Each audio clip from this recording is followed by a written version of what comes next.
warahmatullahi wabarakatuh. Perkenalkan, nama saya Dia Badiatrumi dengan NIM 251103056. Saya dari kelas 1C, program studi Tadris Bahasa Inggris, Fakultas Tarbiyah dan Keguruan, Universitas UIN SMH Banten. Tujuan saya membuat video ini adalah untuk melaksanakan tugas UTS saya pada mata kuliah fikih. Dan di video kali ini saya akan menjelaskan sedikit tentang fikih sholat. Saya akan menjelaskan fikih sholat dalam beberapa sub. Yang pertama adalah pengertian sholat berdasarkan menurut bahasa dan istilah. Yang kedua itu ada dasar hukum syariat sholat berdasarkan Al-Quran dan As-Sunnah. Dan yang terakhir maqasid sholat. Menurut bahasa, kata sholat berasal dari bahasa Arab yang memiliki beberapa arti. Salah satunya doa. Dalam Quran surat At-Taubah ayat 103 itu dijelaskan kalau kata sholat di ayat tersebut itu memiliki arti doakanlah.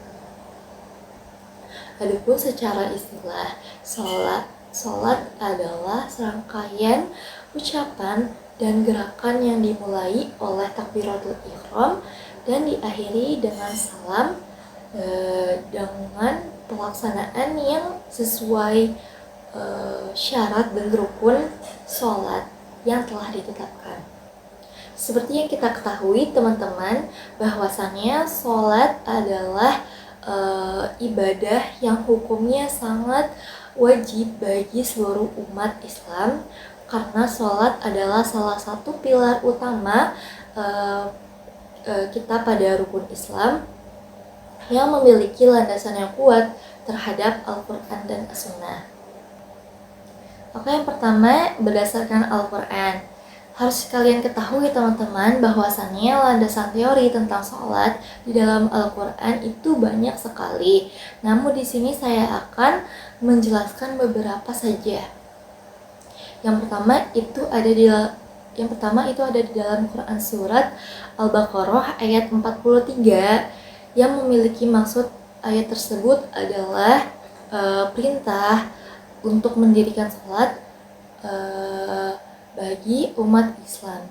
Yang kedua itu ada di dalam Quran surat An-Nisa ayat 103 yang memiliki maksud dari ayat tersebut adalah kalau sholat itu sudah ditetapkan waktunya, jadi diwajibkan atas umat Islam untuk melaksanakan sholat tepat pada waktunya.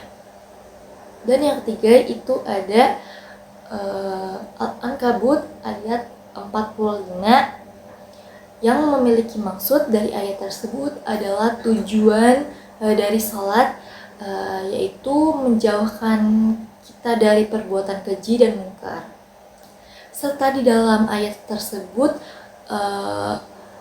kata sholat memiliki arti berbeda, yaitu mengingat Allah. Jadi di dalam ayat tersebut, sholat itu sebagai alat sebagai kita mengingat Allah.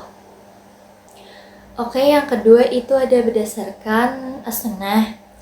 Nah, terdapat beberapa landasan teori juga ada di dalam hadis. Dan di sini saya akan menjelaskan dua saja. Oke, yang pertama itu kedudukan sholat sebagai pilar utama. Itu ada pada di hadis riwayat Ibnu Umar radhiyallahu anhu, Rasulullah SAW bersabda, yang artinya Islam dibangun di atas 5 perkara: persaksian bahwa tiada Tuhan selain Allah dan bahwa Muhammad adalah utusan Allah, mendirikan salat, menunaikan zakat, haji ke Baitullah, dan puasa Ramadan. Hadis riwayat Bukhari dan Muslim. Jadi di sini teman-teman itu dijelaskan bahwa kedudukan Islam itu sebagai pilar utama dalam Islam.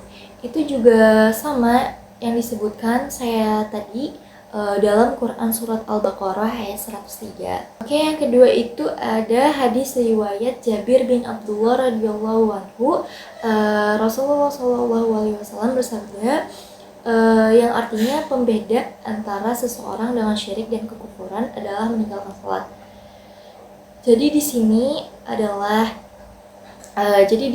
di hadis tersebut itu kalau sholat itu sebagai pembeda antara umat Islam dan umat kafir.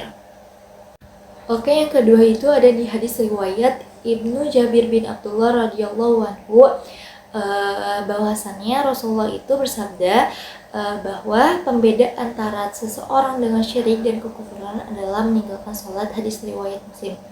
Jadi di sini hadis ini menjelaskan bahwa sholat itu sebagai pembeda antara umat Islam dan orang-orang kafir.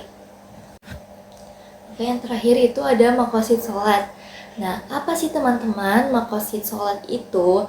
Maqasid sholat itu adalah tujuan utama dalam sholat. Nah, di sini ada beberapa unsur tujuan utama dalam sholat. Oke, yang pertama dalam maqasid sholat itu adalah untuk memelihara agama.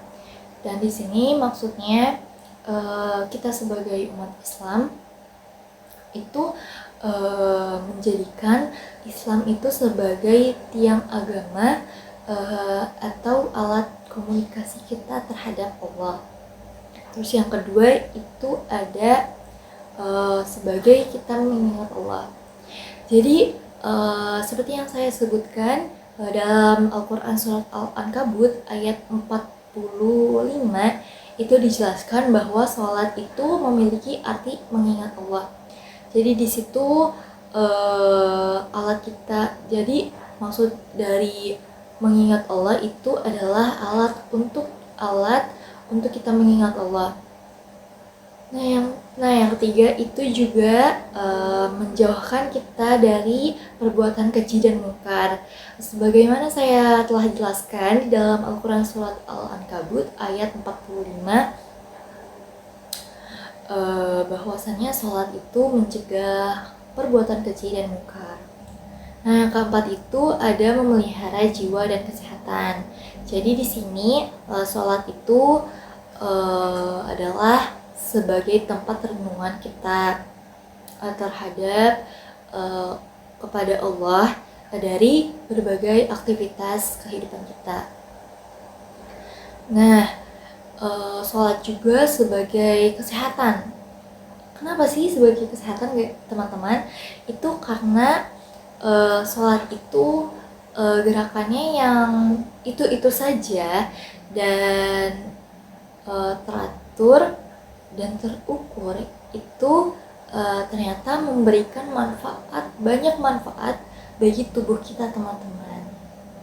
Oke, yang kelima itu ada memelihara akal. Nah, di sini maksudnya sholat itu mengajarkan kita untuk kedisiplinan dan konsentrasi. Nah, maksud dari kalimat tersebut bahwasannya sholat itu mengajarkan kita untuk kedisiplinan itu karena kita disiplin untuk sholat tepat pada waktunya. Nah, kalau sebagai konsentrasi itu sholat itu mengajarkan kita saat kita sholat itu kita konsentrasi terhadap ibadah tersebut. Jadi kita fokus terhadap sholat itu. Nah, kesimpulan dari apa yang telah saya jelaskan, bahwasannya maqasid sholat itu dapat memelihara agama, dapat menjauhkan kita dari perbuatan keji, dapat mengajarkan kita untuk disiplin, berkonsentrasi dalam suatu hal, dan membuat tubuh kita sehat karena gerakan-gerakan yang teratur dan terukur. Oke, teman-teman, mungkin itu saja sedikit penjelasan tentang fikih sholat dari saya. Kurang lebihnya mohon maaf. Wabillahi taufiq wal hidayah. Wassalamualaikum warahmatullahi wabarakatuh.